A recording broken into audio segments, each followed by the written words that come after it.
Hello, fellow audience, and welcome to episode 6 of Too Long Didn't Scroll. We are now approaching a week of daily, quick, and listenable news updates on noteworthy world events. This show allows you to think of any day in history from January 20th of 2023 and find out what happened on that particular day. As always, if watching on YouTube, feel free to leave any suggestions, feedback, or any news stories you may have missed in the comments below. To maybe take it into consideration for the next day's episode. We start off the very, very long day of January 25th, 2023, along the border of the Central African nations of the Democratic Republic of the Congo and Rwanda. Over the past year, tensions between the two fragile countries have been rising significantly, in part due to accusations against Rwanda by the DRC and the United Nations actively supporting the M23 March 23rd movement in the DRC's eastern regions. The M23 movement, composed of the so-called Congolese Revolutionary Army and many ethnic Tutsi, have been conducting several offensives and instigating insurgency throughout the region and threatening the DRC's stability.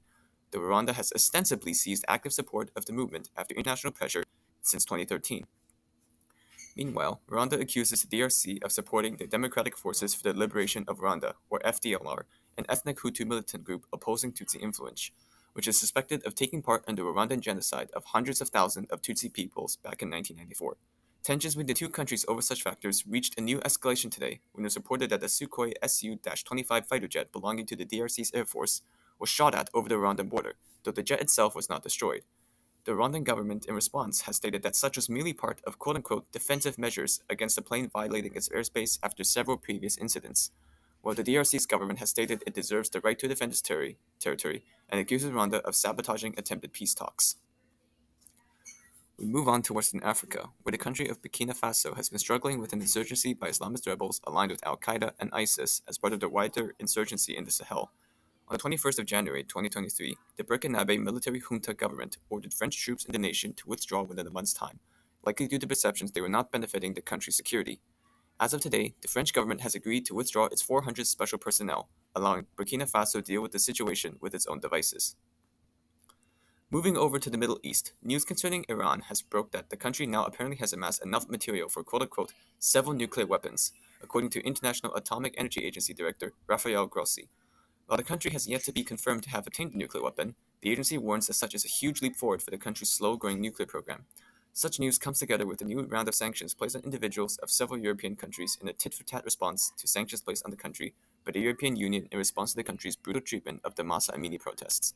Such individuals now denounced by the Iranian government include Victoria Prentice, UK Attorney General, Sir Patrick Sanders, the UK Army Chief of Staff, and some members of the satirical French magazine Charlie Hebdo, which has mocked Iran in the past.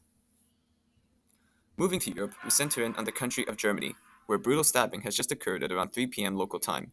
On a train in northern Germany bound from Kiel to Hamburg, a man armed with a knife proceeded to stab about 9 people, killing 2 and severely injuring 3. At the Brokstedt station, the train and station were put on lockdown when it arrived, and the perpetrator was arrested and taken to hospital. It is currently unknown what his motives, including potential terrorist ones, were. Moving on to the theme of elections, in the country of New Zealand, in the wake of resignation of former Prime Minister Jacinda Ardern, an election for the new leader of the Labour Party took place. Education and Public Service Minister Chris Hipkins won the position unopposed, allowing him to ascend to the position of Prime Minister. As of today, Hipkins has since been sworn in as New Zealand's 41st Prime Minister by Governor-General Cindy Kiro, and started his tenure by promising to find solutions to New Zealand's economic problems.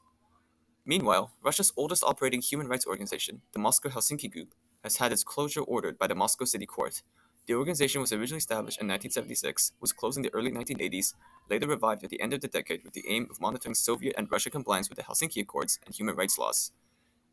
Also, the United Nations agency UNESCO has placed 3 historic sites, including Yemen's Kingdom of Saba ruins, the historic city center of Odessa in Ukraine, and the Rashid Karamat International Fair in Tripoli, Lebanon, under its list of sites in danger, citing armed conflicts and liquidity crises in Lebanon's case.